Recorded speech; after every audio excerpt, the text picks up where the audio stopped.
y desventuras de la famosa Moll Flanders, publicada en 1722, el autor inglés Daniel Defoe parodia y critica diversos aspectos de la Inglaterra de su época, como las injusticias y la rigidez social que aún existían a pesar de la inexistencia del feudalismo y el advenimiento de nuevas clases sociales. Al elegir como personaje principal a una mujer, nos muestra también la situación de las mujeres pobres en su época, y la lucha de ese personaje para convertirse en una dama de sociedad, una gentlewoman de su época, lo que la termina sumergiendo en la marginalidad y subalternidad absolutas. Para ello, Defoe se sirve de una estructura episódica que potencia la sucesión cronológica de las aventuras y desventuras de Moll, y que se convierte en uno de sus rasgos formales distintivos. Los sucesos de esta novela, que abarcan casi toda la vida del personaje, ocurren en distintos lugares de la Inglaterra del siglo XVIII, y sirven para mostrar cómo las representaciones sociales estructuran y dan forma a esa realidad en la que está inserta Moll y de la que, como sea, de salir. Así, nos encontramos en la ciudad de Londres, con sus barrios representativos y también con la tristemente conocida prisión de Newgate. Otras aventuras transcurren en Bath, en el condado de Lancashire, o en las plantaciones de tabaco en la colonia inglesa de Virginia en América. La historia de Moll puede dividirse en dos partes. La primera hace referencia al rol de esposa del personaje en su búsqueda del enriquecimiento a través del casamiento. Todos intentos fallidos, como veremos más adelante. La segunda parte nos cuenta su caída en el delito y el mundo del crimen, su encarcelamiento y deportación a América.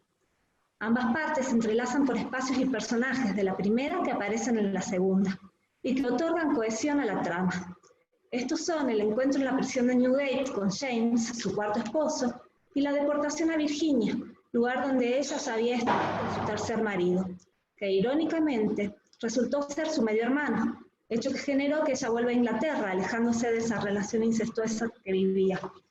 Ya en la sinopsis de la novela, Defoe nos dice de Moll Flanders, que nació en Newgate y a lo largo de una vida de constantes cambios durante 3 veintenas de años, además de su niñez, fue por 12 años prostituta, por 5 veces mujer casada, una vez con su propio hermano, por 12 años ladrona, por 8 convicta deportada a Virginia, y al fin se hizo rica, vivió con honestidad y murió arrepentida. Perdón. Moll Flanders, que nace en la cárcel, huérfana y pobre, lucha casi toda su vida para ascender socialmente, no solo para adquirir riquezas, sino porque esa adquisición le permitiría pertenecer a otra clase social. Sin embargo, vemos a lo largo de la novela que las representaciones sociales existentes en la Inglaterra de la época con respecto a la situación y las posibilidades de las mujeres pobres son demasiado fuertes como para poder subvertirlas. Es por eso que, a pesar de la transgresión constante de las normas sociales, Moll recién logra convertirse en la dama que desea ser en América, lugar donde evidentemente las representaciones eran diferentes o no tan rígidas como las de Inglaterra. La historia, contada por la misma protagonista, comienza con el nacimiento de Moll en la prisión de Newgate, lugar en el que se encontraba su madre, condenada por lo que Moll considera un robo insignificante. A los 6 meses de su nacimiento, su madre es deportada a América, y Moll queda completamente sola. Sus primeros recuerdos, aunque no son muy claros, se asocian a una banda de gitanos. Después, a los 4 años de edad, es puesta bajo la custodia de una mujer en la ciudad de Colchester. Allí recibió educación e instrucciones para el trabajo.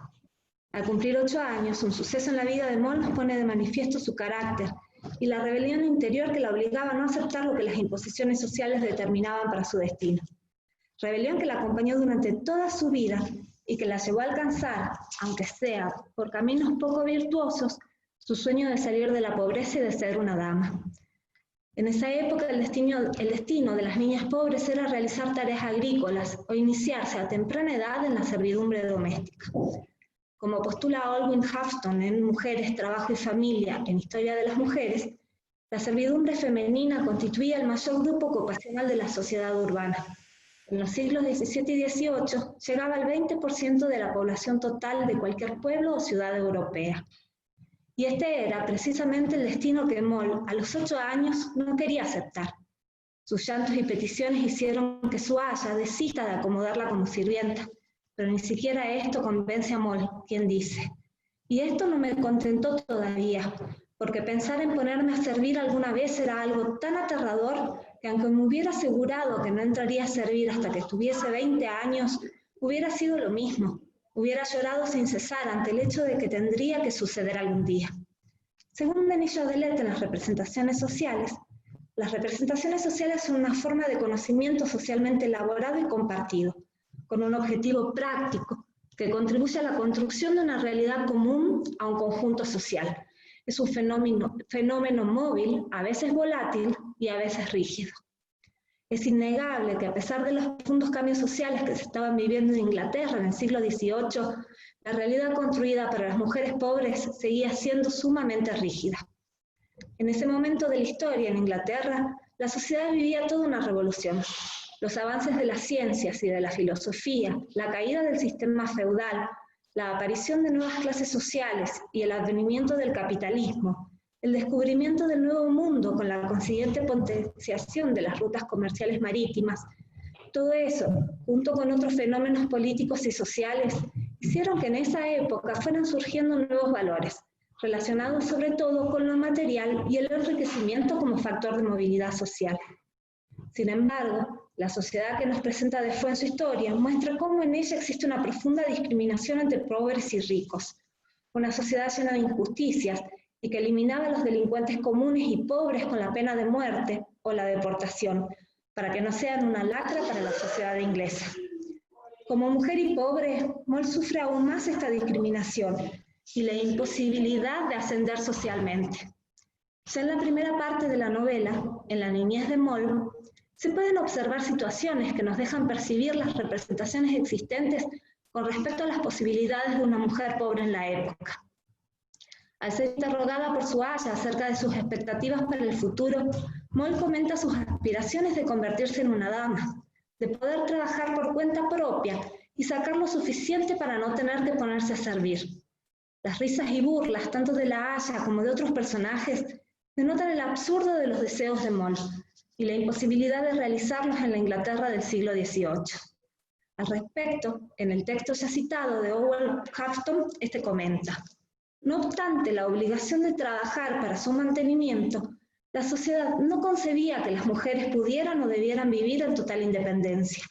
En verdad, se veía a la mujer independiente como algo antinatural y aborrecible.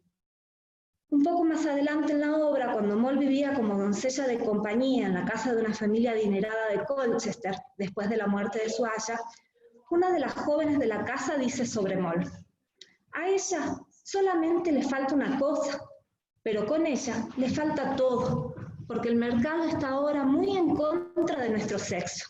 Si una doncella tiene belleza, educación, posición, ingenio, sensatez, modales, modestia, y todo ello en grado extremo, pero le falta el dinero, no es nadie.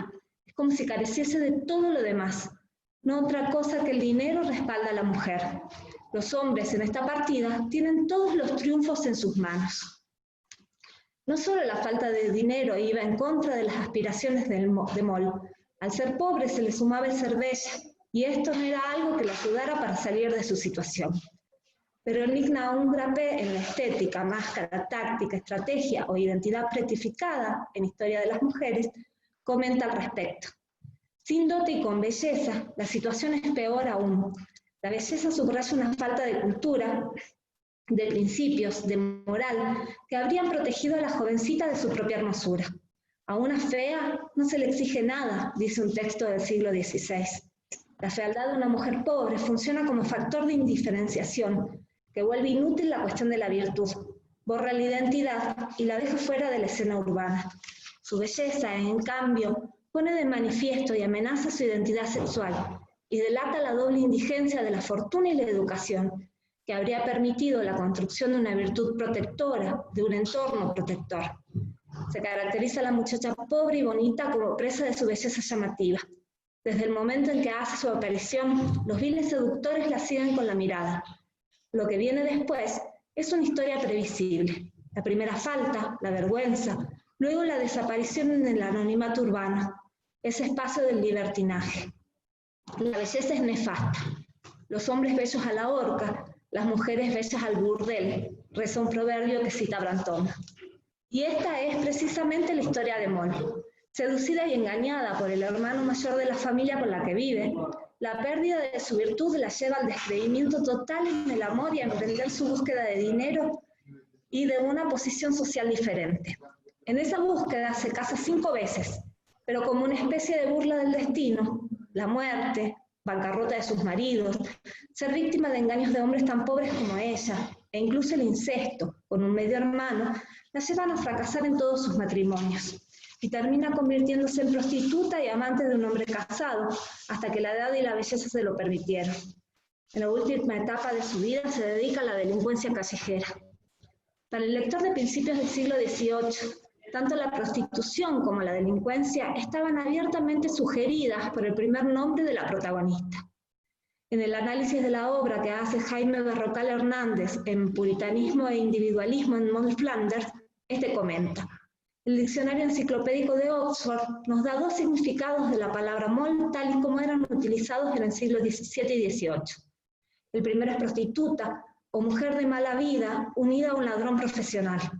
El otro es el de delincuente callejera, que recuerda a una famosa mujer del siglo XVII que destacó por sus actividades delictivas.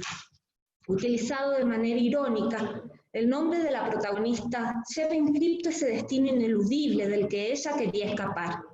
Aunque a lo largo de su vida sufrió experiencias frustrantes y que podrían haberla llevado a desistir en su empeño, no abandona nunca su propósito de adquirir el prestigio y la honorabilidad de una dama de la gentry, y el deseo de acumular riquezas para vivir como tal.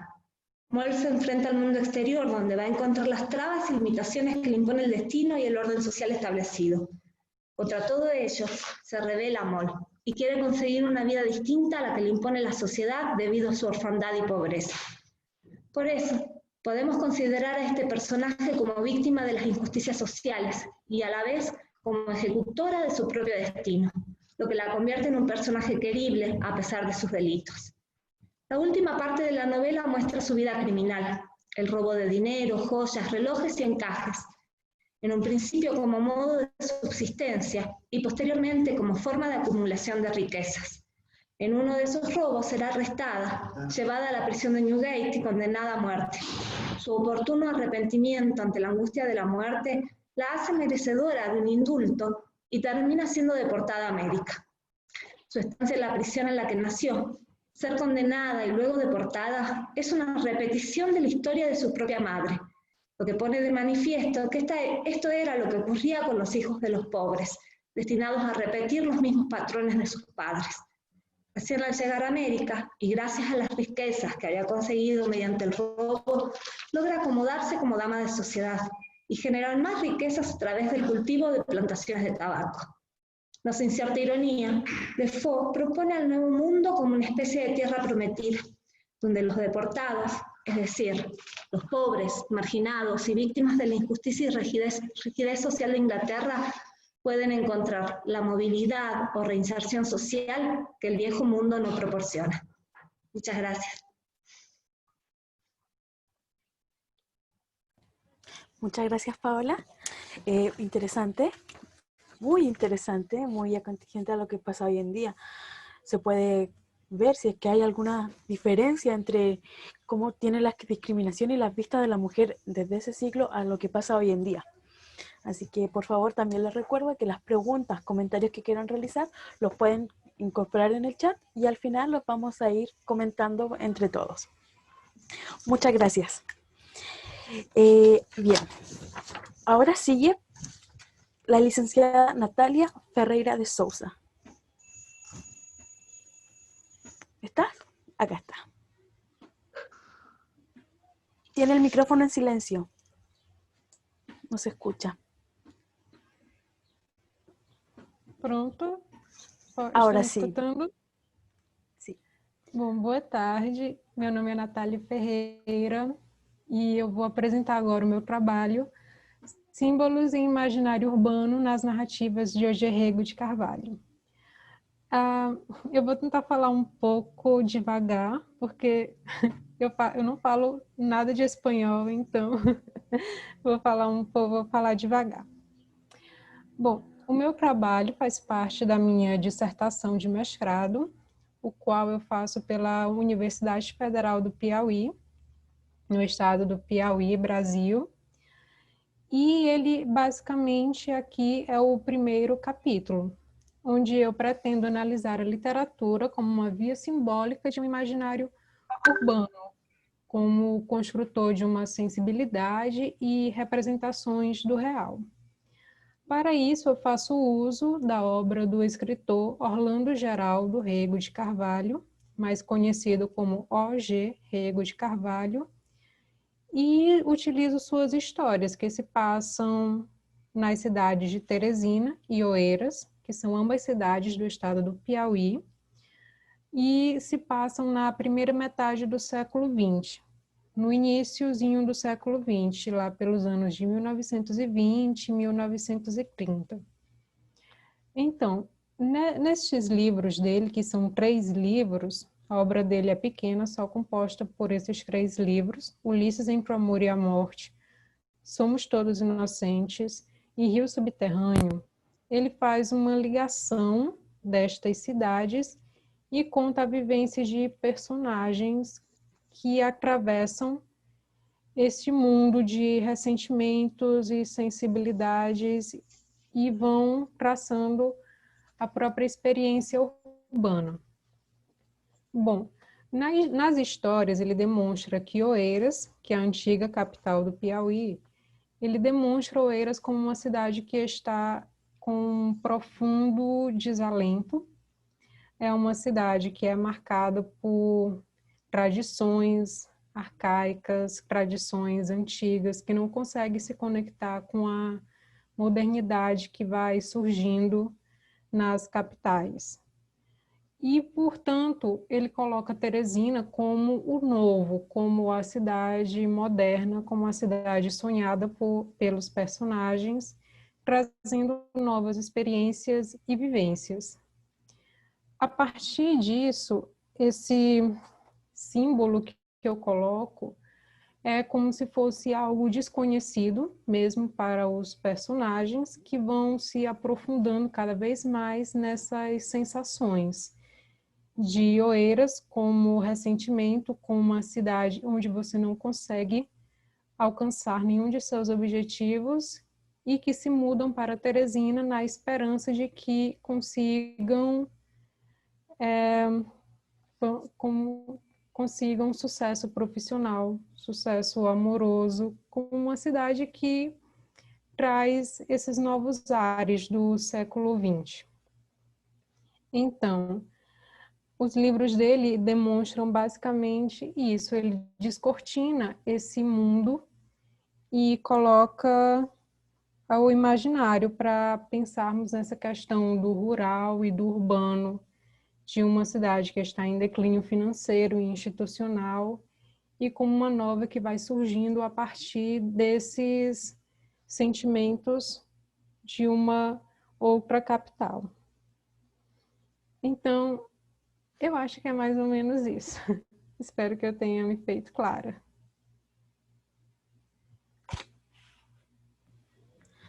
Muchas gracias, Natalia. Me costó un poco entender. Creo que va a ser algo que tenemos que trabajar, aprender un poco portugués y tú también un poco de español para que estas barreras de idioma no nos impidan seguir aprendiendo. Bien. Les recuerdo que los expositores también pueden compartir pantallas si tienen algún material para presentar. Bien, cuentan con esa libertad. Ahora vamos a seguir con María Fernanda Ilescas.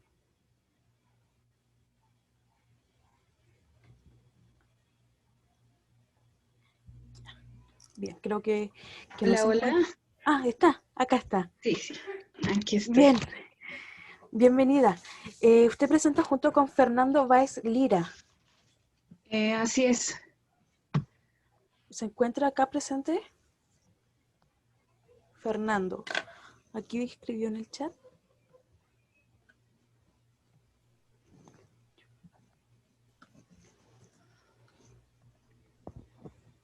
Una pregunta para poder compartir. Sí, de inmediato le doy la...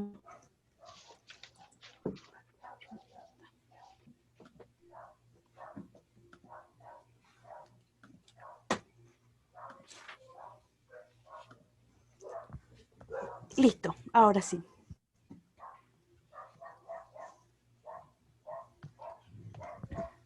Bien. Listo, ya está visible. Sí, está visible. Adelante, tienen 15 minutos. Ok, bueno, nuestra presentación, nuestra investigación, habla acerca de la representación social de la obra plástica de la artista Teresa Margolles. Quisimos tocar este tema debido a una crítica reflexiva que propone analizar las representaciones sociales como categoría de estudio y su influencia entre los conceptos violencia, narcotráfico, desigualdad y represión social que son existentes dentro del país y que las vemos muy reflejadas en el norte, que es el escenario donde Teresa Margolles trabaja. El objetivo es identificar y analizar la obra a partir de representaciones sociales, así como visibilizar las problemáticas sociales.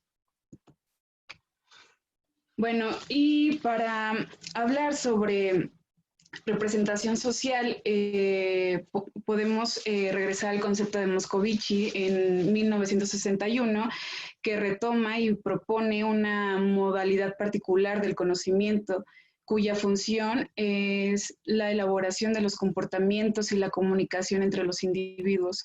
Se integran en un grupo o en una relación cotidiana de intercambios. Las representaciones son el conocimiento del sentido común. Representaciones y cultura.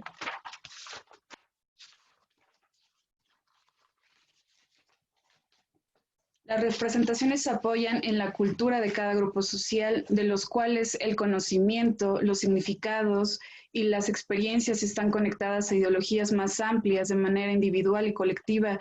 Este es un proceso que retoma el concepto de cultura de Octavio Paz, en donde podemos atribuir que es un estudio de las sociedades históricas y que estas sociedades son un conjunto de cosas, de ideas, de creencias que se utilizan y que se ven reflejadas por medio de la imagen para poder distinguir cada sociedad, cada país. Y es así como hablamos del uso de la imagen en la representación social. La representación social integra de manera formativa el concepto de imagen, así como la construcción que le da sentido y significados a este a partir de experiencias. Por el intento de comunicar a través de la imagen se puede entender un pensamiento social de manera en donde podemos reflejar o se puede visibilizar esta organización en donde el lenguaje simboliza a través de aquellos fenómenos que están interactuados desde la obra plástica, es decir, desde la instalación, el performance, una pintura, podemos captar el reflejo o el pensamiento que quiere comunicar el artista plástico. ¿Por qué hablar de imagen cuando se habla de representaciones sociales? Se me hace pertinente tocar este tema porque la imagen es la recreación mental que nos permite imaginar y de ese modo dar curso a nuestras propias vidas. Está vinculada a experiencias que significan hacia nuestra vida, que a través de esas ideas podemos reflexionar y construir una propia conceptualización. La imagen hace referencia al arte desde representaciones sociales. A través del arte se puede reflejar la historia de una sociedad. Es un acto de autorreflexión y su función social reside en sensibilizar a la ciudadanía a los efectos sensibles que lo lleven a una percepción más allá de lo perceptible. Cuando se produce arte, se comunica. Sensibiliza al espectador mediante la imagen, el mensaje, la demanda social. Y Teresa Margolles hace una denuncia de las problemáticas sociales, filtra ese horror para evitar el morbo y crea una reflexión en torno al cuerpo, que es un material que ella utiliza mucho en su obra. Constituye un testimonio social que hace frente a la realidad mediante la denuncia social. Bueno, y Teresa Margolles es una artista mexicana, nacida en Culiacán, Rosales, en el año 63. Es artista del arte contemporáneo y ella desde su infancia ha vivido y ha experimentado escenarios centrales que están reflejados en una violencia, en una ola de asesinatos, donde el narcotráfico y esta lucha por las plazas son un componente principal de su obra. Su formación en arte y en ciencias de la comunicación y hace que pueda ella denotar más a fondo su obra en conjunto de su siguiente estudio, que fue medicina forense, para obtener acceso a la morgue. Ella en CEMEFO, que fue uno de sus principales colectivos, bueno, uno de los primeros colectivos donde se fundó ella, aportó una escena creativa en México. Este grupo se ocupaba y principalmente de la incidencia de la violencia a través de performance agresivos, cuya particularidad de su obra es el cuerpo ya muerto. Esta es una de las primeras obras que expuso Margolles, conjunto de CEMEFO. Es una instalación referente a un carrusel que representa la infancia, que también nos hace recordar este ardor de la juventud, que eso es lo que principalmente quería reflejar Margolles. Y coincidió este suceso con la primera expresión a nivel nacional de una violencia pública. La segunda se llama Fluidos. Es una pieza conformada por 240 litros de agua que habían sido previamente empleada para limpiar la sangre y fluidos de los cadáveres. También tuvo un proceso donde ya no estaba contaminada el agua, o sea que se podía percibir ahí algunos fluidos, pero con otro proceso que ella también realiza mucho en sus obras. El espectador no ve aquí un cadáver, no, más bien ve lo que fue el cadáver, lo que perteneció al cadáver.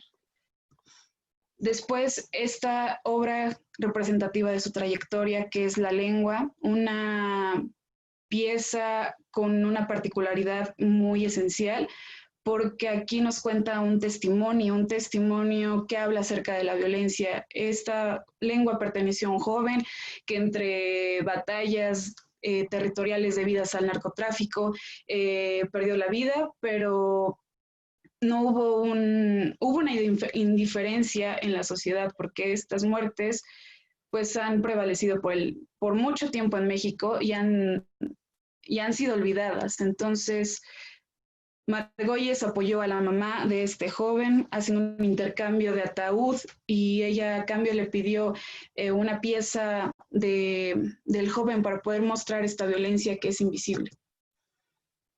Y aquí empieza un poco la obra de Teresa Margolles, que se vuelve ya individual, en donde es un proceso que consta de una observación desde su espacio, desde Ciudad Juárez, que desde 2008 o 2009 más o menos, ella empezó a instalarse ahí, a tener un estudio para poder realizar su trabajo. Lo revive el arte contemporáneo desde una perspectiva en donde el concepto y la imagen se fusionan y pueden crear esta reflexión que se quiere compartir, la violencia que ya reside y que se vuelve cotidiana en nuestro país a través de su obra. Esta es una de las primeras obras, se llama Vaporización, es del 2001. Todo lo que está hecho de vapor es agua que fue utilizada en la morgue para lavar cuerpos. Es una representación hacia toda la violencia que nos escurre, que está penetrada hacia nosotros, que podemos percibir, pero que al mismo tiempo es invisible, porque no la vemos, porque no se quiere ver. A continuación, esta es una exposición que de igual manera se hicieron burbujas con agua de la morgue ya desinfectada. Se llama En el aire. este concepto de cuando o la burbuja se truena, es cuando truena esta ola de violencia, ¿no? O sea, estas manifestaciones en donde el narcotráfico, las pérdidas, el duelo que presenta la familia y los testimonios que se han reflejado en su carrera han trascendido a través de la utilización de fluidos de cuerpo presente y no presente. El muro baleado de 2006 también hace una representación acerca de las batallas por plazas territoriales en la ciudad de Ciudad Juárez, Chihuahua. ¿De qué más podemos hablar? 2009 son telas que están llenas de sangre, que han tenido una experimentación en el proceso de trabajo, ya que esta sangre es entre la línea delgada de territorio de Estados Unidos y México, que es la frontera. Toda esa sangre se recuperó de escenarios donde se conflictuaba el narcotráfico. Esta obra se llama La Promesa, y La Promesa no habla de la muerte, habla de aquellas casas que fueron abandonadas inmediatamente por la lucha del narcotráfico, y representa aquel desplazamiento social que ha tenido que llevarse a cabo en muchas viviendas de Ciudad Juárez por esta lucha. Y aquí se ven reflejados los escombros que han sido manipulados durante varios días de proceso en donde ella rompía la casa poco a poco con este reflejo de son muchas casas vacías. Teresa Margolles nos muestra también un collage que nos habla acerca de nuestras hijas de regreso a casa del 2003, que es una manifestación de lo que también ahorita estamos viviendo y estamos experimentando como sociedad, la ola del feminicidio, en donde ella a través de su proceso que ha tenido desde CEMEFO nos puede mostrar tal vez el horror, pero ella filtra ese horror que nadie quiere ver, pero cuando se interviene con nosotros queremos estar ahí y nos relacionamos con este dolor. Esta es igual de La Promesa, son todas casas vacías donde se encontraron pasaportes, se encontraron objetos personales porque se fueron inmediatamente, ¿no? O sea, habla de este proceso inmediato que se genera a través de la violencia. Y El manto negro, nos habla de una instalación, una obra que a través de estos dos bancos y la mirada hacia el frente podemos percibir estos cuadros que a través del color negro representa la muerte, representa cuántas defunciones hemos tenido, cuántos asesinatos, cuántas pérdidas de jóvenes, cuántos maltratos existen en México. Y profesor, si gusta dar la conclusión. Sí, bueno. ¿Sí me escuchan? Bueno, ¿sí me escuchan? Sí. Sí. Las conclusiones del trabajo que se presenta tiene que ver mucho con las representaciones sociales que van a crear un canal de apertura y va a ser más que nada para la denuncia, lo que hace ser, lo que acontece, ser representada y evocada, lo que se vive en la cotidianidad, para poder comunicar la urgencia de un cambio sociopolítico que puede reestructurarse en la cultura de la paz. Se necesita ser visible a través de las imágenes y perceptible ante sus ideas. En lo que Teresa Margolles refleja como artista es una reflexión a través de la observación del espacio, de un escenario violento, destruido socialmente, herido por los huecos y a través de la relación de lo conceptual y lo figurativo. Crea una propuesta artística, hace una denuncia social por aquellos de lo que no pueden. El trabajo es un trabajo exhaustivo de documentación y ha sido trabajado a pesar de este asunto de la pandemia en México y que nos lleva a pensar en una serie de arte nuevo y un tipo de categorías de estudio como la representación social. Eso sería todo. Muchas gracias. Bien, Muchas gracias a ambos, a Fernanda y Gracias. Fernando Báez. Una presentación que deja impactada, a mi juicio, a mí me dejó bastante impactada. Muchas dudas también, pero vamos a hacerla en su debido momento. Ahora vamos a proseguir con María Soledad Blanco.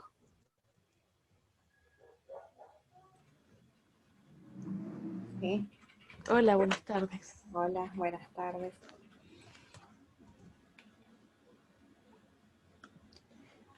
Bien. ¿Empiezo? Sí, adelante, tiene 15 minutos y tiene la posibilidad también de presentar material si lo dispone. Bueno. Buenas tardes.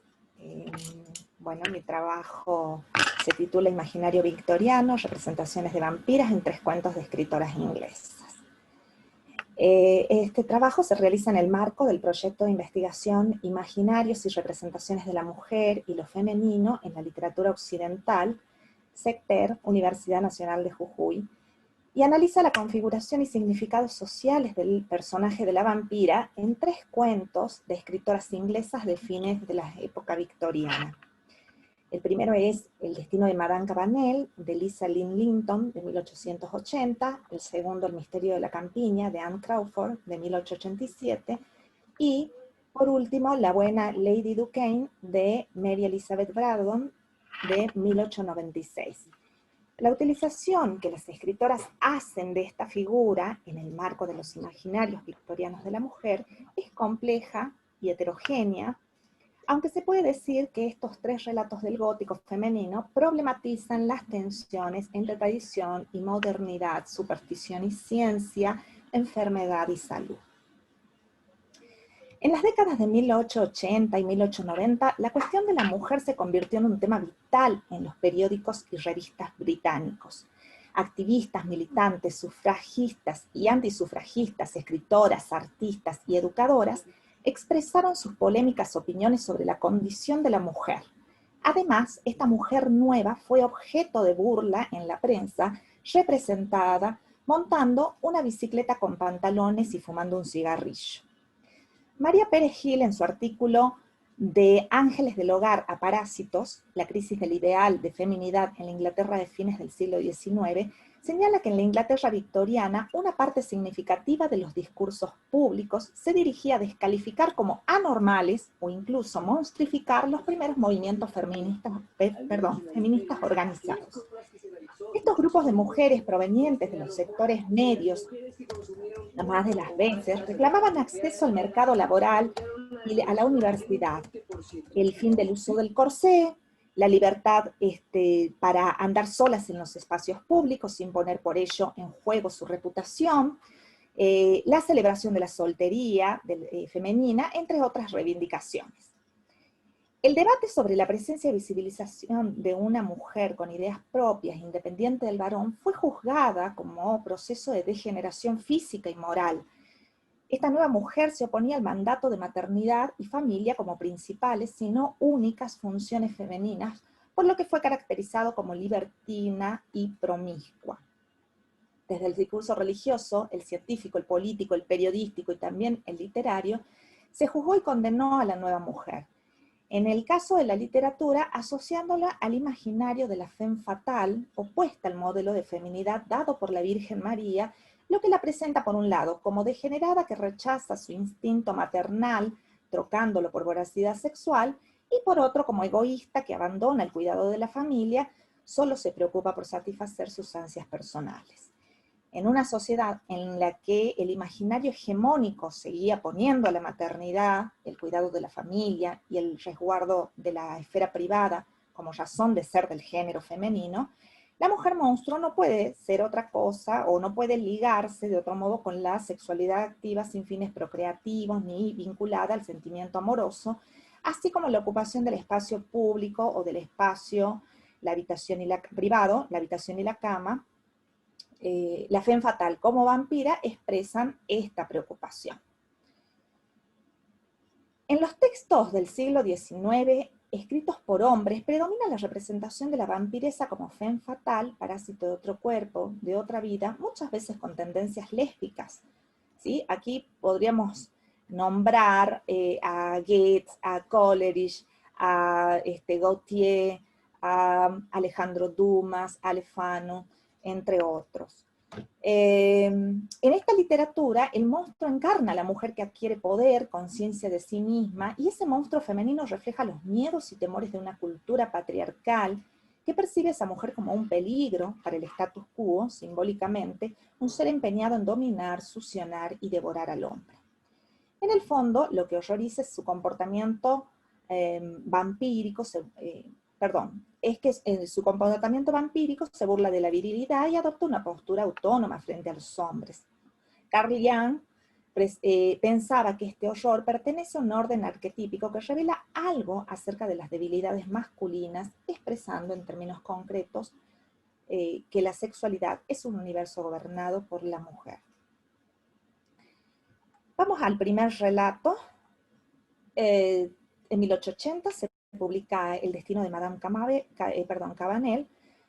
La autora Elizabeth Lidlington fue la primera mujer empleada como periodista en Gran Bretaña y en vivir de este salario. La historia tiene como una de las protagonistas a Jules Cabanel, un aristócrata del pequeño pueblo apartado y rural de Pieubron, en el noroeste de Francia. Es la autoridad máxima del lugar. Vive solo en compañía de Adele, su ama de llaves, con la que ha tenido un hijo. Pero un día sorprende a todos los vecinos contrayendo matrimonio con Fanny Campbell, una hermosa mujer inglesa que despierta el enfado y el rechazo del ama de llaves. Después de su boda, la presencia de la extranjera comienza a levantar gradualmente el rechazo de todos los vecinos por motivos de costumbres, errores al rezar en la iglesia, sus paseos por el jardín del cementerio, y sobre todo por su presencia graciosa y sus modales. Cuando una enfermedad comienza a extenderse por todo el lugar, muchos de los aldeanos y sus hijos se enferman, y algunos, en sus creencias supersticiosas, comienzan a sospechar que Madame Cabanel es una vampira, porque se mantiene sana y hermosa.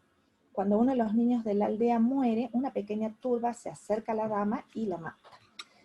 Esta historia no presenta a una vampira real, pero la utiliza para plantear las tensiones del pensamiento de la época, por lo menos en cuanto a tres ejes interconectados. En primer lugar, la relación interior-exterior. En la ficción británica, el vampiro suele ser un horror exógeno, es decir, el monstruo importado que busca hacer un lugar permanente en Gran Bretaña y pervertir algunos aspectos fundacionales de la sociedad británica, lo que sirve para expresar el desprecio y temor y también la fascinación hacia lo extraño y lo extranjero. Aquí, con un mismo valor de rechazo hacia lo otro, se altera la perspectiva, puesto que la acusación de vampirismo recae sobre la mujer británica en el exterior. Acusación que no proviene de su fealdad o rareza, sino de su belleza y distinción. Mientras la divinidad se deposita en lo común, lo normal, en no sobresalir del resto, la normalidad, la monstruosidad se encuentra en la singularidad. Madame Cabanel, dice el texto, era bonita y dulce como un ángel, la belleza del diablo, decían los piebrutinos, con una sonrisa burlona y no sin cierto estremecimiento. Y es que ellos, aquella tez oscura, su aspecto desnutrido y macilento, no podían entender las formas redondeadas, la esbelta silueta y el buen color de la mujer inglesa. Aquella belleza les parecía más propia del diablo que un don de Dios. La segunda relación es la relación campo-ciudad o civilización-barbarie. En este cuento hay un ataque contra las contra los supersticiosos habitantes de las zonas rurales. Desde el comienzo, el narrador adopta un tono de distancia irónico al describir la aldea de Piebrot. Dice, ni el progreso ni la ciencia habían llegado aún a la pequeña aldea, ¿no?, de la Gran Bretaña. Sus hombres y mujeres eran ingenuos, ignorantes y supersticiosos, y sigue. Más allá de los nacionalismos, el cuento de Linton es una especie de alegato contra la ignorancia de las comunidades rurales en general, que a su vez representan las viejas creencias aún presentes en el siglo XIX. Es por ello que los ignorantes no pueden más que concluir para la escritora inglesa que la perfecta humildad de Fanny no puede ser otra cosa que inhumana, la mismísima belleza del diablo, no cabía duda. Hay como una especie de perspectiva evolutiva, eugenésica, respecto del perfeccionamiento de la especie humana. En tercer lugar, la relación víctima-victimarios. ¿sí? La supuesta Fanny, inglesa, urbana, blanca, es la víctima, no solo porque es juzgada socialmente y asesinada por la turba, sino porque a pesar de su inteligencia y delicadeza, debe aceptar un matrimonio por conveniencia económica, dado que tiene muy pocas opciones. Cito algo resaltado: se casó con Jules Cabanet, quizá lo mejor que podía haber hecho, nadie la había amado, y en aquel momento de miseria y desdicha se enamoró del primer hombre que fue amable con ella. Entonces, en oposición está de él, el ama de casas, de llaves, perdón, sí es una manifestación de lo monstruoso femenino, una mujer antigua que hace de la otra mujer su enemigo, ¿sí?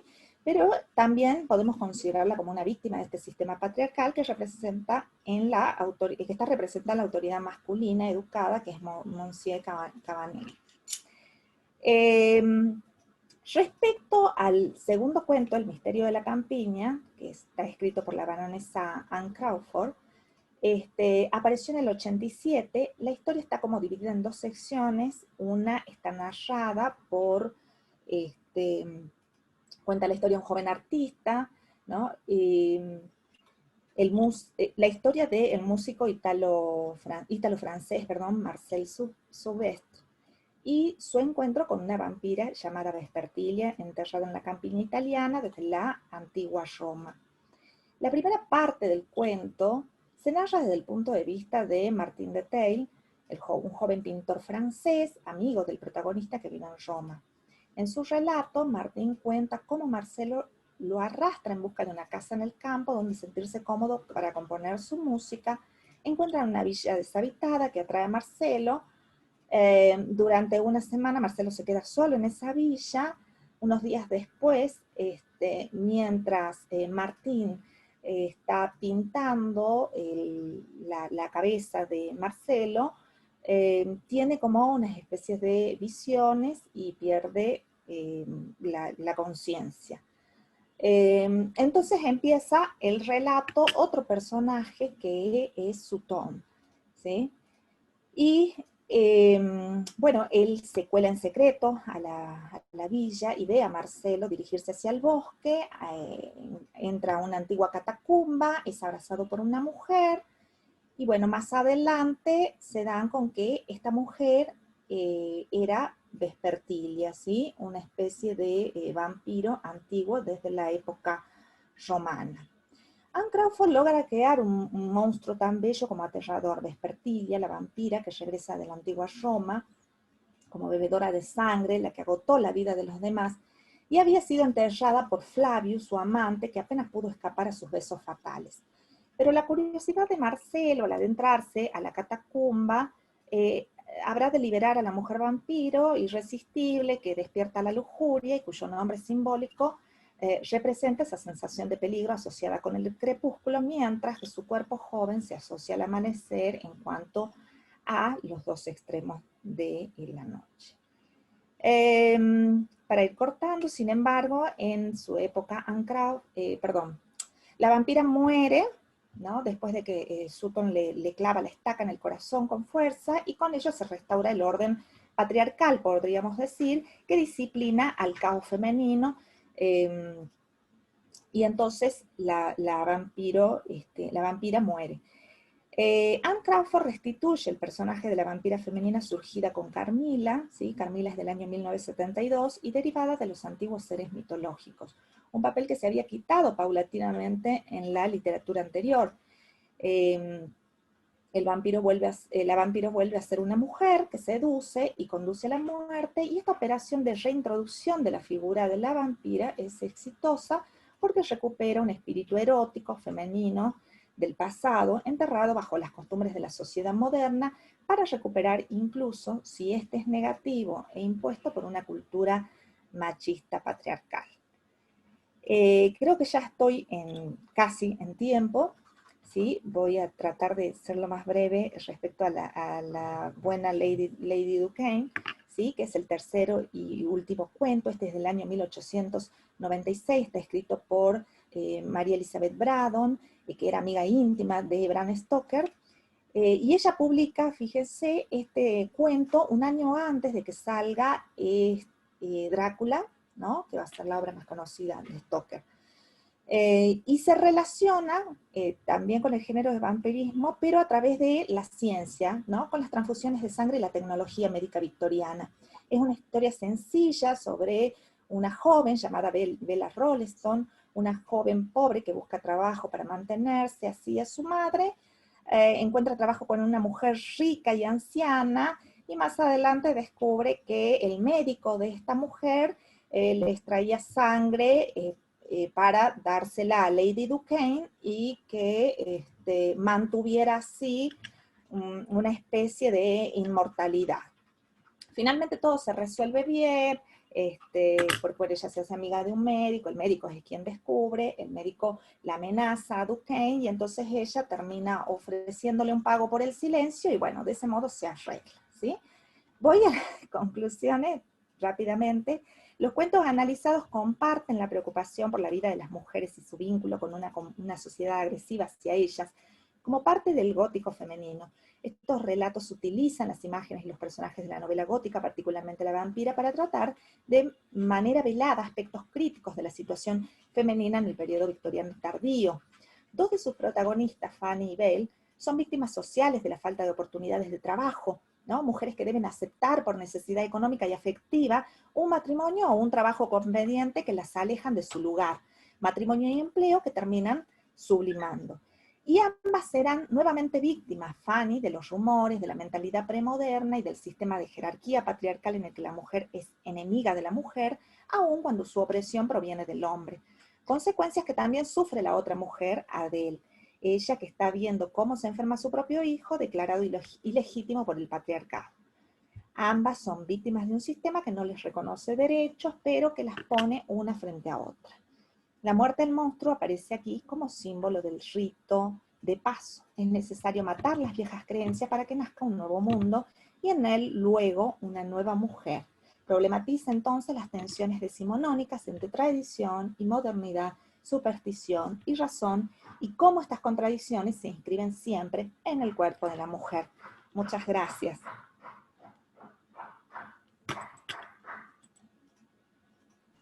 Muchas gracias a ti, María Soledad.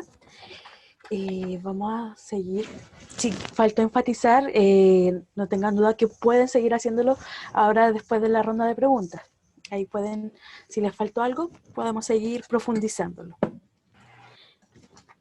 Ahora vamos a dar inicio con María de los Ángeles Rodríguez. Bueno, yo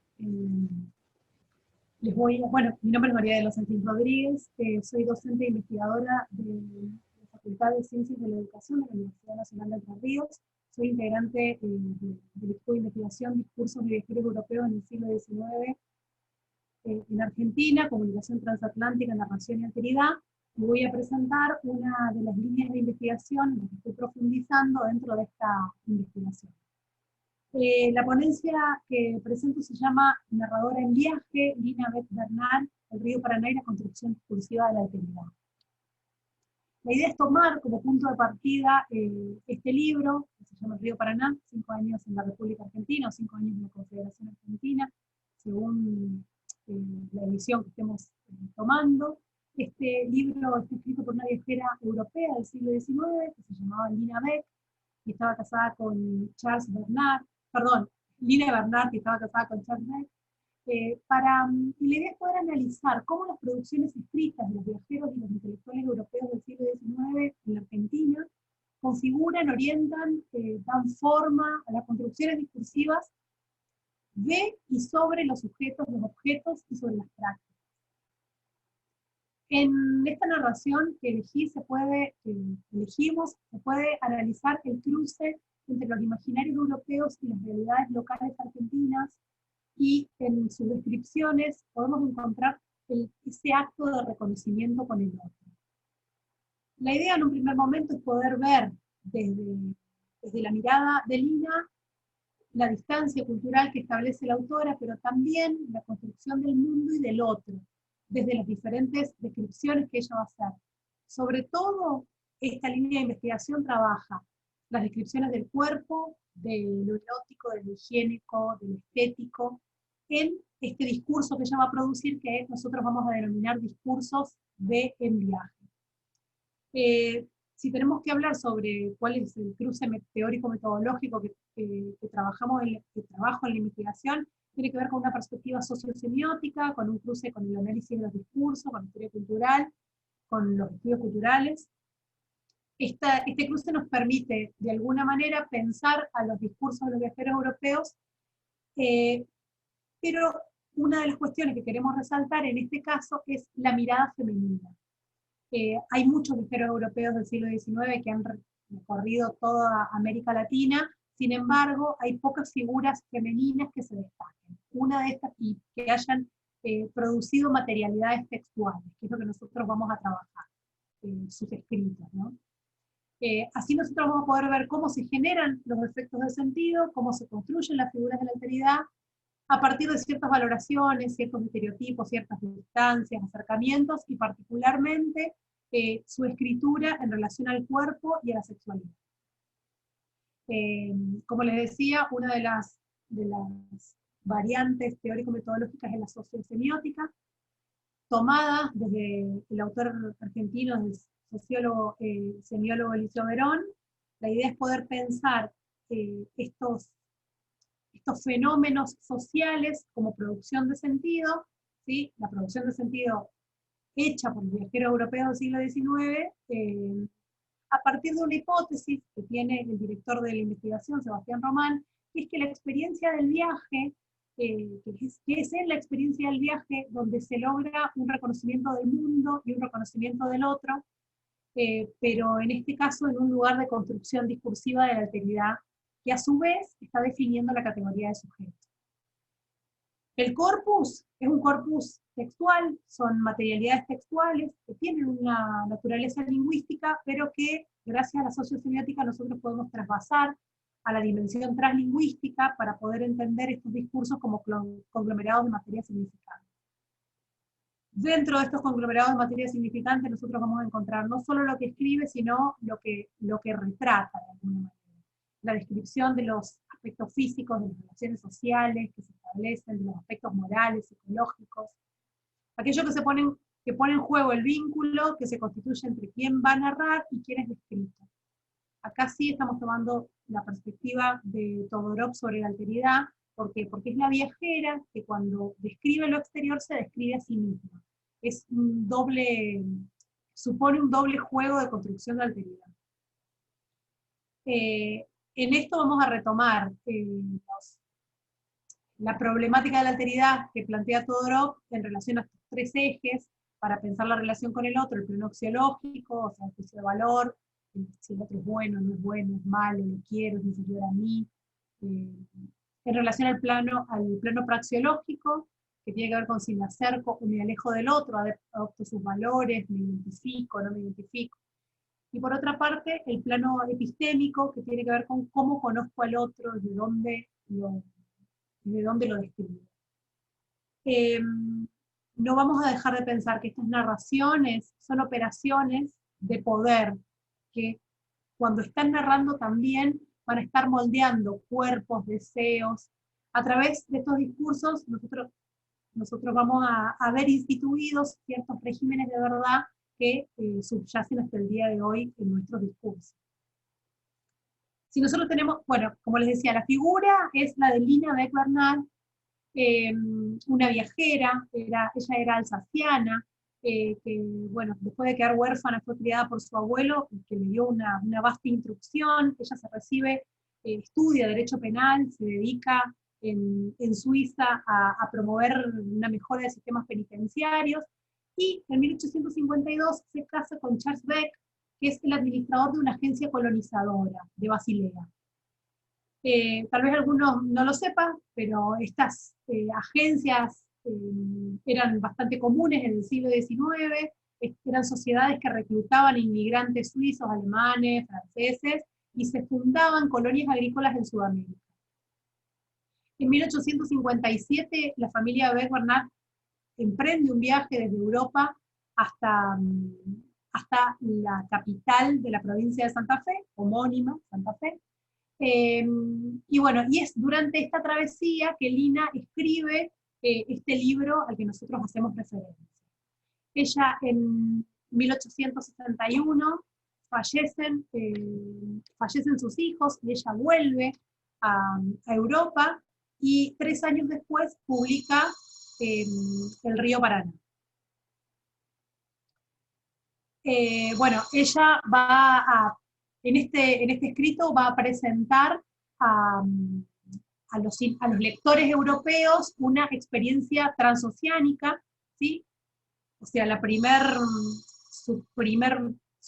parte de su viaje, y a su vez va a escribir su vida y la de su familia en una casona de Santa Fe. Este libro ella lo escribe para divulgar la tarea del matrimonio, la tarea de los Beck-Bernal, y bueno, y como les decía, en esta primera etapa, en la primera parte del libro ella escribe un relato de viaje, una bitácora de viaje, y en una segunda etapa ella describe no solamente su vida, sino una serie de personajes, una serie de ritos, de rituales, que va a encontrar en Argentina.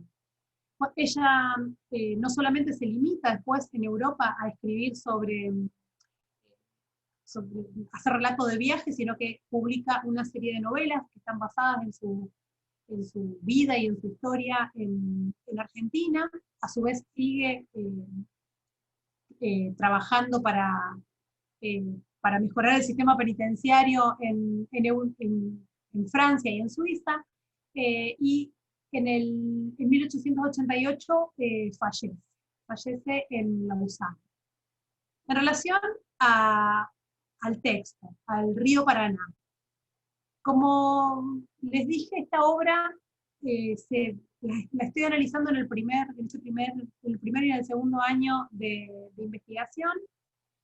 La idea es poder ver cómo ella construye ese relato de viajera, y a su vez se construye ella misma y construye a este otro. Las razones del viaje de Lina van a estar ligadas a los intereses de su esposo, sí, que fue contratado por el gobierno argentino para hacer estas colonias agrícolas, pero la narración que ella produce no se va a limitar a ser esta figura que acompaña a su marido, sino que ella va a exhibir una actitud que es activa, ella es autora y es viajera, ella comparte y ella impulsa el proyecto de su marido, ella no está en un lugar accesorio, y ella se muestra en toda la narración como una militante, vamos a decir, de este proyecto colonizador.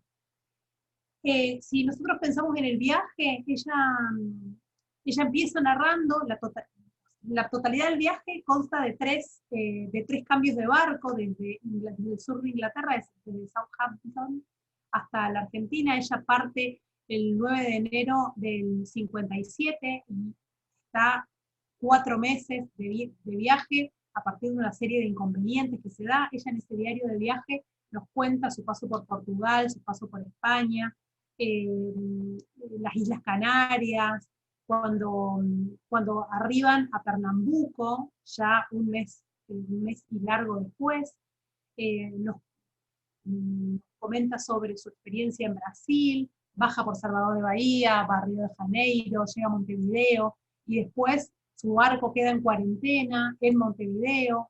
Cuando llega a Buenos Aires pasa lo mismo.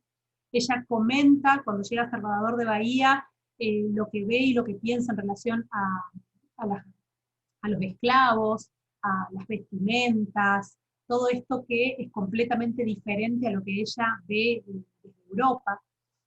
Bueno, y ya cuando llega a la Argentina describe una breve estancia en Buenos Aires, comenta las cuestiones políticas que existen en ese momento, y continúa el viaje navegando por el río Paraná hasta llegar a Santa Fe. Lo que se destaca es la casa del Beck-Bernal. Ella narra la casa como si fuera un personaje más en la historia. La casa hace posible que ella tenga una vista desde arriba, una vista desde la azotea, desde el mirador de la casa, y ese punto de vista genera como una totalidad en el relato. Ella, a partir de la mirada jerarquizada y de una retórica del paseo, ella se va a permitir analizar esa distancia cultural que existe entre la narradora y los estereotipos del otro que ella va hilando en su relato. Se me va a terminar el tiempo, así que la diferencia entre Lina y los otros viajeros europeos, el resto de los viajeros europeos que nosotros estamos trabajando en la investigación, tiene que ver con ese punto de vista, con el punto de vista que cuenta Lina de la cotidianidad. Esto que está despojado de esa mirada cientificista o esa mirada científica que efectivamente tenían los viajeros europeos del siglo XIX. Entonces ella se encuentra como en una umbralidad, ¿sí?, entre el afuera y el adentro, y la objetividad y la subjetividad. La objetividad del que está de afuera, que está contando lo que ve, ¿sí?, como algo veraz, y la subjetividad del despoje de esta cuestión científica de los otros viajeros. En relación a la mirada femenina, a lo femenino puntualmente, la mujer, la imagen de la mujer como un sujeto estable, doméstico, un objeto de la representación fijo, ¿sí?, es el rol generalmente de las viajeras. Ahora, la mirada de la mujer generalmente se basa en la circulación y el movimiento. La mujer es capaz de estudiar las intervenciones de otras mujeres dentro de la cultura a través de sus relatos. ¿Qué quiero decir con esto? Que la mujer generalmente narra a otras mujeres. Y puede, dentro de la narración de estas otras mujeres, ir comparándolas, ir desnaturalizando, vamos a decir, ese lugar accesorio. La obra a la que nosotros referimos registra una serie de contrastes entre la mirada del viajero naturalista varón y la mirada donde se pone en juego la subjetividad de la mujer. El posicionamiento de la mujer como mujer antes que como universal. La construcción de los diarios, las memorias, los relatos de viaje en general, va a permitir que las autoras se muestren a sí mismas en estas continuas representaciones que hacen de las otras semejantes, pero también diferentes a ellas. La subjetividad y la elaboración de los conocimientos sobre los demás y sobre los lugares que reconocen y visitan, hacen que sus narraciones tengan mayores libertades que aquellos relatos que surgen de necesidades que son o profesionales o políticas. El ejemplo perfecto, y con esto termino, es que tiene que ver con la descripción de los ambientes domésticos, los ambientes cotidianos, en los que siempre va a sobresalir, siempre va a resaltar la figura y la función de las mujeres, generalmente el de otras mujeres. Las mujeres que escriben relatos de viaje, para ser publicados en el siglo XIX generalmente son de clase alta, se inscriben dentro de una escritura de introspección, de autobiográfica. Sin embargo, en la obra de Lina Beck se puede leer la descripción de una adentro, como el de las otras mujeres, pero también de una afuera. Y es en el hogar donde la viajera va a ubicar su cuerpo y su mirada, y desde ahí va a contar los cuerpos y las miradas de los otros, las mujeres pobres, los indígenas, los mestizos. Esta narradora va a compartir con una comunidad de lectores valores y costumbres, ¿sí? Sin embargo, va a construir, va a reconstruir para ellos hogares, lenguas, paisajes y cuerpos que son completamente lo opuesto. Y esto es muy interesante porque toman este lugar relevante en la narración, la descripción de del hogar, de la lengua, del paisaje, y sabiendo que le está escribiendo a alguien que no entiende, que no sabe nada al respecto. Lo más interesante de todo esto es que cuando nosotros leemos el libro, y con esto termino, nosotros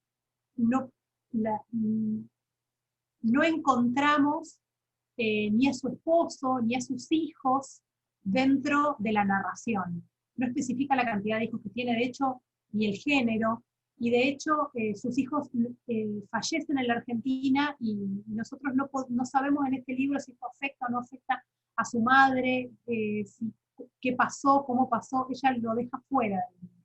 Es como si el libro fue escrito para que la autora se expresara alejada de la figura de esposa y de madre, lejos de los papeles que debía desempeñar dentro de la sociedad. Bueno, y acá, cualquier cosa sigo ampliando. Muchas gracias. Parece que me pasé. Tenemos tiempo, ¿no? Tenemos tiempo todavía. Tenemos un espacio de 1 hora aproximadamente, si quieres seguir profundizando aún más del tema. Así que no se preocupe. Bueno, como para cerrar de nuevo. Para cerrar de nuevo, estoy cerrando. Bueno, dentro de la narrativa de Lina, nosotros vamos a encontrar un lugar bastante preponderante en la escritura del paisaje de la región, también, como les decía, el enfoque sobre estas figuras femeninas y las funciones. Cuando ella va a representar a los personajes masculinos, va a hacer una descripción de lo que es el indio, del gaucho, del sacerdote, siempre lo va a hacer en relación a las mujeres, ¿sí? ¿Cuál es la relación del indio con la China? ¿Cuál es el lugar del gaucho en relación o en función a otras mujeres? ¿Sí? Igual al sacerdote, ¿cuál es el vínculo que establece la religión con las mujeres? Siempre la mirada femenina hace que sí o sí exista esta contracara en estas descripciones. El funcionamiento de las mujeres en la sociedad moderna es lo que subyace en su relato. La diferencia entre las mujeres de diferentes clases sociales. La de clase alta va a ser educada, pero no va a ser instruida, y ahí hay una comparación con ella, ¿sí? Construyendo este otro, como les decía hoy, desde el plano praxeológico, vamos a decir. Ella va a decir que las mujeres de clase populares, como las aborígenes y las criollas, son muy puntillosas con sus quehaceres, que son muy fieles con sus creencias. Sin embargo, Lina no universaliza a un tipo de mujer en clave etnográfica, como sí lo hacen los viajeros europeos, los científicos viajeros europeos varones del siglo XIX. Ella en cada descripción va a enmarcar a un tipo de mujer, pero con la especificidad del caso que ella va a proponer. Da la característica de las indias, pero en relación a aquella que vendía carbón y que tenía dificultades para encargar una misa, ¿sí? O va a describir a la relación que tiene la mujer y la política, pero a partir de una vecina de ella, de calle Cuyen, ¿sí? entre otras descripciones. Desde este diario de viaje ella va a insistir con describir los cuerpos, las vestimentas, cuestiones que se van a mantener en toda la narración. Va a hacer hincapié en los saberes de las mujeres, en su relación con el sentido común, en la inteligencia de las mujeres, por más que las mujeres no fueran instruidas, y así de alguna manera va a destacar el apoyo de la autora a las figuras femeninas en sí. Falta todavía mucho camino por recorrer en la investigación de la figura de Lina. Varias personas la han trabajado desde diferentes lugares, diferentes aspectos. Esta investigación es una investigación sobre viajeros europeos. Y como les decía, es muy difícil encontrar una figura femenina que pueda representar en su narración, en su discurso en viaje, estas cuestiones. Particularmente trabajo otros viajeros, pero para contrastarlo con la mirada femenina, y la mirada masculina de, por ejemplo, otro autor que trabajo, que es Pablo Mantegazza, y sobre las mismas descripciones del cuerpo, de la vestimenta, cambia completamente el enfoque si nosotros lo pensamos desde esta mirada femenina. Eso es todo. Bien, Muchas gracias, María de los Ángeles.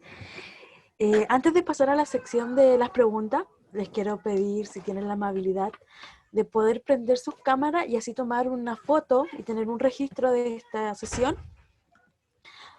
Así que vamos a dar unos minutos para que puedan encender sus cámaras y tomar el registro. Si quieren pueden sonreír.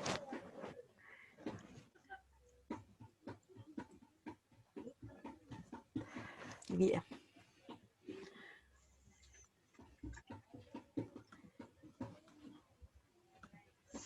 Ya, tenemos el registro. Bueno, entonces con este registro también recordarles por favor la asistencia. Voy a volver a publicar el link de asistencia para que lo puedan completar.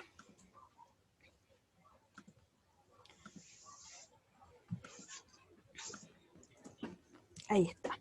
Bien, entonces vamos a dar inicio a la sección de las preguntas, comentarios.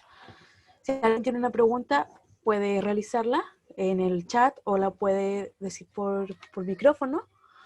Y si alguien quiere seguir complementando más su tema o enfatizar en algo, también siéntase con la libertad de hacerlo. Así que adelante.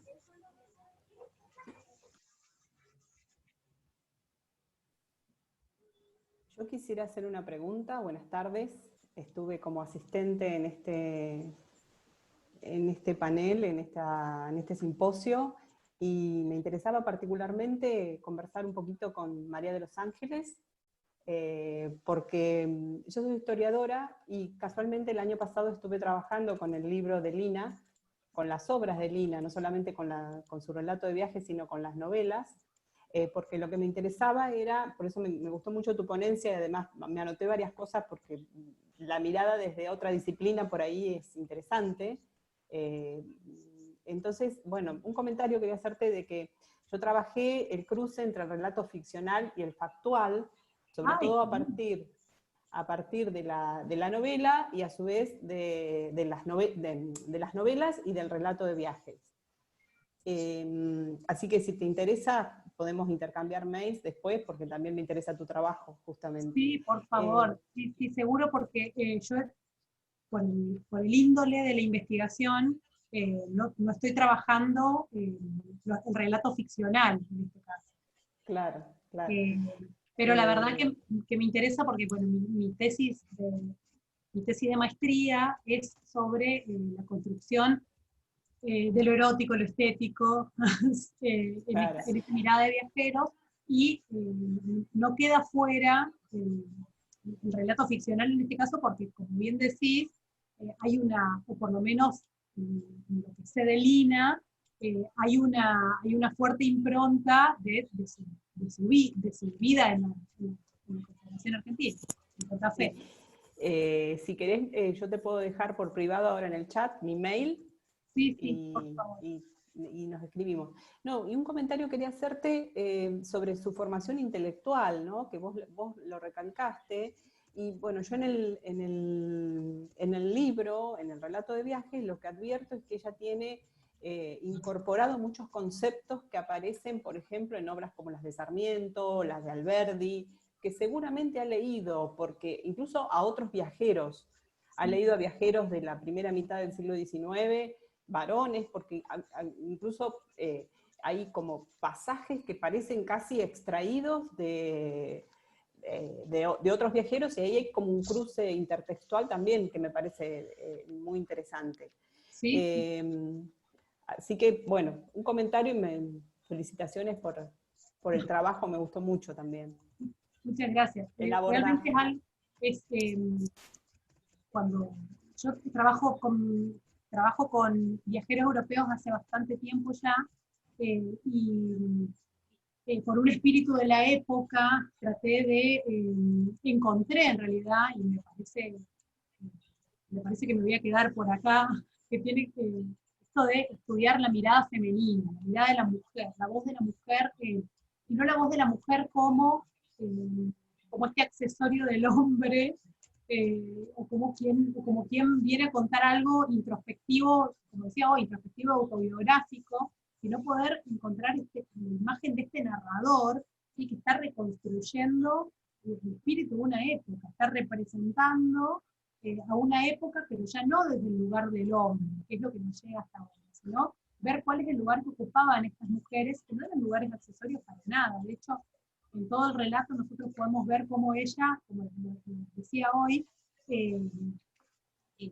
hace una militancia del trabajo que hace con su marido, es un trabajo que hace ella con él, más allá que después en los aspectos del libro esté como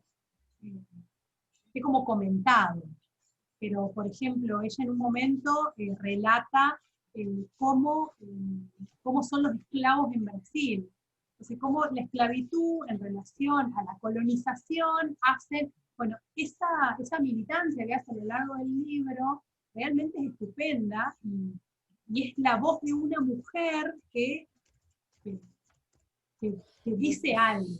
Y hay opiniones políticas incluso interesantes, porque cuando compara la esclavitud en Brasil con la esclavitud en Estados Unidos o en el Río de la Plata, que ella es lo que ella está viviendo, pero además en Brasil lo vio, también hay ahí una intervención política. Y una cosa que también destaco de tu trabajo, y que me parece que es una característica bastante particular, es que no hay autorreferencia prácticamente. Ella habla siempre en tercera persona. Siempre. Creo que en muy poca oportunidad, no sé si en alguna oportunidad...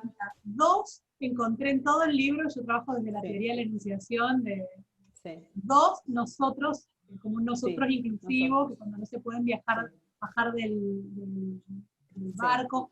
También es cierto que hay un cruce entre lo ficcional, porque ella escribe 3 años después.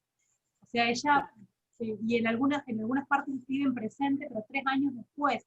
Entonces, bueno, hay un cruce con lo ficcional, que es lo que pasa con todos los viajeros.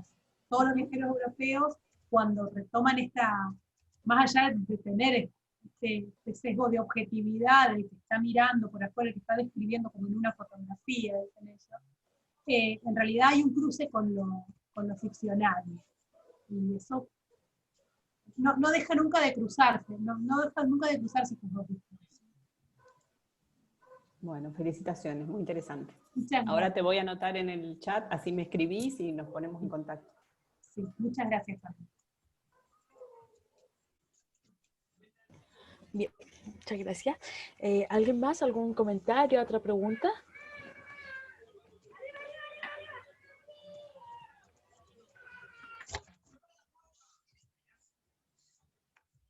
¿O alguien que quiera seguir profundizando su tema, que cree que algo le faltó durante su presentación?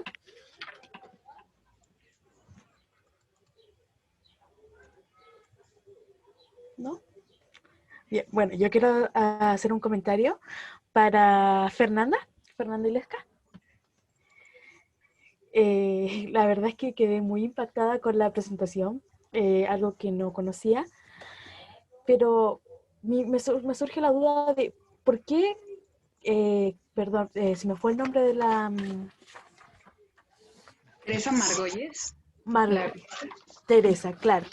¿Por qué representar la violencia de esa manera, con cosas tan reales que se ocuparon en el mismo hecho? Ok, bueno, el interés de Teresa Margolles de utilizar los mismos elementos o los mismos materiales donde se han realizado eventos, o sea, más bien se han realizado actos de violencia, reside en la importancia del concepto. ¿Qué es lo que se quiere reflejar? Si estamos en un escenario violento, a veces no tenemos esta percepción que tiene Teresa Margolles, que para mí se me hace muy interesante, de reconstruir con el material, ¿no? O sea, estas casas abandonadas que tuvieron un proceso interesante de trabajo artístico de ella, fueron 11 días de estar rompiendo piezas por piezas, retablos por retablos, ventanas, piedras, hasta que se crea esta barrera que presentaba del polvo, de todas aquellas casas que fueron desplazadas socialmente por eventos, ¿no?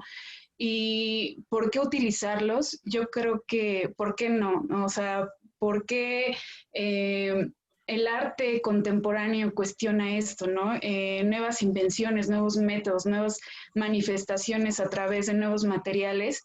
Y bueno, yo que estudio en la licenciatura de Artes Plásticas de Puebla, en la UAP, vemos mucho esto, ¿no? En arte contemporáneo, toda esta línea de artistas conceptuales, Duchamp, que a través de elementos no cotidianos te sales de una zona de confort y puedes crear una manifestación única, ¿no?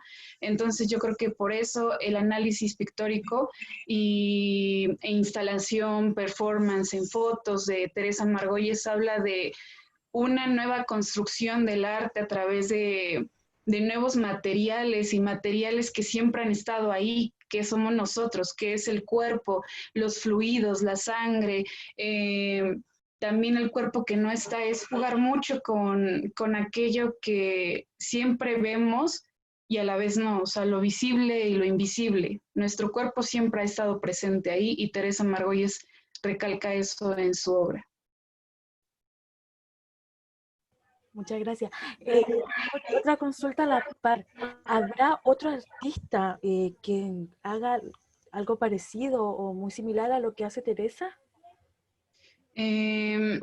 No creo en cuestión de similitud, por la cuestión del discurso narrativo que emplea en su obra, que es muy diferente, porque no lo he visto, o sea, haciendo investigación, está CEMEFO, que de ahí surge Teresa Margolles en una disciplina ya totalmente individual, pero sería cuestión de consultar tal vez, porque hay una pequeña línea delgada en el arte para poder no utilizarse con morbo, sino con una función social que tenga un impacto estético dentro del arte contemporáneo. Entonces, habría que investigar. Uh-huh. Sí, y también otra pregunta más última. Sí. Hay una obra que mostró, Vaporización. Uh-huh. Ahí se ven unos cuerpos o son sombras, no sé lo que son específicamente. Y si son cuerpos, ¿estos son cuerpos vivos o son los mismos cadáveres? No, de hecho, esta exposición en Vaporización del 2001 es una sala con condensadores que vuelven el agua previamente usada para lavar cadáveres desinfectada en vapor. Su trabajo se realiza en que entras a una sala totalmente llena de este vapor y esas son las personas que están entrando. Así ella capta esta imagen a través de una sala llena de esa agua que surge del cuerpo que ya no está. De nada. Bueno, muchas gracias. ¿Alguien más? ¿Alguna pregunta o comentario al respecto? ¿O alguna reacción o algún sentimiento que le haya producido esta exposición?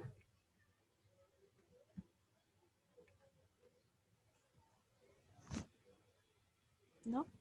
Bien. ¿Tengo otra pregunta? Personalmente, Sí, adelante. en la exposición del arte de Teresa Margolles me impactó la lengua y la historia detrás de esa lengua, la lengua que tenía el piercing. Y yo pensaba en el momento que la veía hasta qué punto no es violento también lo que hace el artista con la madre, de ofrecerle pagar el servicio fúnebre a cambio de una parte del cuerpo de su hijo. Y en ese momento yo me pregunté a mí misma cuáles son los límites, ¿no? entre el arte y la moral y esto que vos hablabas hace un rato de que no termine siendo morboso. Eso es lo que más me impactó de todas las imágenes que vi, que me remitían inmediatamente al tema de la muerte y la violencia. La lengua y la historia detrás de la lengua me impactó muchísimo. Sí, de hecho fue una fotografía que estaba muy dudosa de presentar, igual como obra que no presenté por todavía estas dudas que me surgen de qué tanto es violento. Sin embargo, este testimonio que es muy importante recalcar que Teresa Margolles trabajó mucho tiempo como técnico de CEMEFO, o sea, en la morgue. nos recalcaba mucho que hay cuerpos que se quedan ahí por falta de recursos económicos, cuerpos que están en la calle y que se quedan ahí, cuerpos que no pueden ser sacados por familiares. Entonces, ella, aparte de trabajar ahí, fue una situación muy difícil para ella y lo comenta en algunos artículos, que esta cuestión de hablar con los padres, de pedirles esta parte del cuerpo, y obviamente la mamá al principio no quería darlo, no estaba de acuerdo, y con el paso del tiempo Teresa Margolles le enseñó su obra, su trabajo, y una de las pautas importantes es que ella lo hace para visibilizar esto que olvidamos, esto que nos hace cotidiano, la violencia que sufrimos en México, en el norte del país. Y pues yo soy de Chihuahua, en esta zona donde Teresa Margolles trabaja, en específico en Ciudad Juárez, y conozco en Ciudad Juárez algunos actos que se han estado representando comúnmente. Entonces es este reflejo de ya basta, ¿no? O sea, yo creo que es una pieza fundamental en la trayectoria de Teresa Margolles, pero sí hay que cuestionarnos qué tan bueno es filtrar estas imágenes o esta línea delgada entre el artista, el espectador y el objeto. Gracias.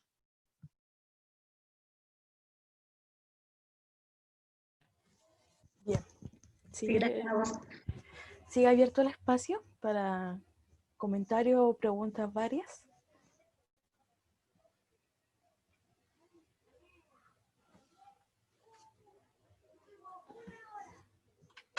Bien, yo tengo otra pregunta para Paola. Aquí Natalia Ferreira, vamos a ver la pregunta que hace Natalia Ferreira a Fernanda igual. Está en portugués, así que vamos a traducirla. ¿Me dan un segundo?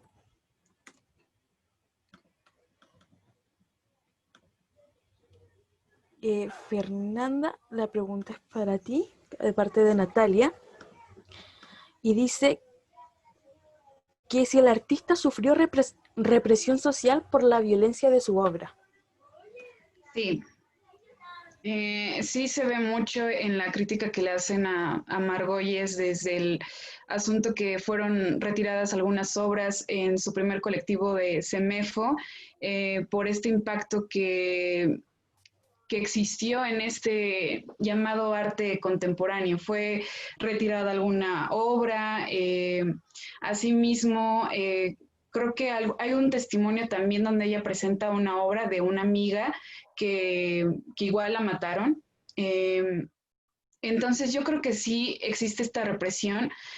Sin embargo, algo que también capto mucho en su obra es que ha estado en muchas partes, ¿no? Ha estado en España exponiendo esto, y en Medina, un autor que refleja mucho su obra, menciona acerca de esta visibilidad desde el extranjero. Entonces, sí existe una represión por todas las manifestaciones que ella ha vivido, pero parte no, o sea, sí ha tenido como una facilidad enorme de exposición. Bien, muchas gracias. Espero, Natalia, que se haya contestado tu pregunta. Yo tenía una pregunta para Paola de Espíritu. En un momento, casi al finalizar su ponencia, habla dice usted específicamente, sobre los patrones en la gente pobre, en donde los hijos siguen los pasos de los padres, o no se le abren más oportunidad para a un nuevo futuro o seguir sus propios patrones. Si me puede abundar un poquito más en ese tema. Sí, en realidad yo planteo eso en la obra porque la historia en cierta forma se repite. La madre de Moll Flanders había estado presa en Newgate, la habían indultado de la condena de pena de muerte a cambio de la deportación a América. Y a Moll le pasa lo mismo. Queda presa, la indultan y la deportan. Por eso hablo de la repetición de patrones y que muestra un poco esta cuestión de que los hijos repiten las mismas historias que los padres. Pero en esa sociedad no es solamente repetir la historia, sino es esta idea de que el que nace pobre termina siendo pobre, sobre todo si es mujer en el caso del análisis que yo estoy haciendo. Esta idea de que, a pesar de todos los cambios que se estaban dando en Europa y en Inglaterra en ese momento, la movilidad social no estaba permitida para muchos. A eso me estaba refiriendo con esto de que repite patrones de los padres, porque Moll repite el patrón de su madre específicamente. Muchas gracias. Sigue abierta la ventana para preguntas o comentarios. Si alguien quiere seguir complementando su tema, siéntase con la completa libertad.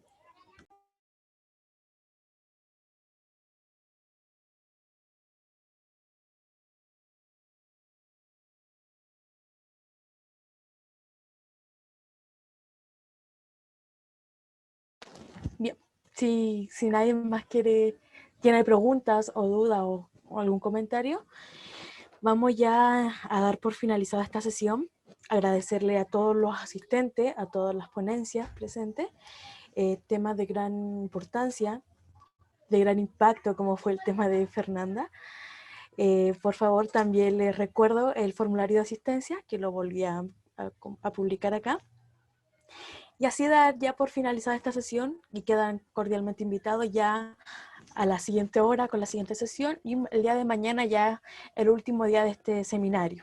También están todos invitados a seguir participando. Bien, que tengan una muy buena tarde y estamos viendo en otra sala. Que estén muy bien.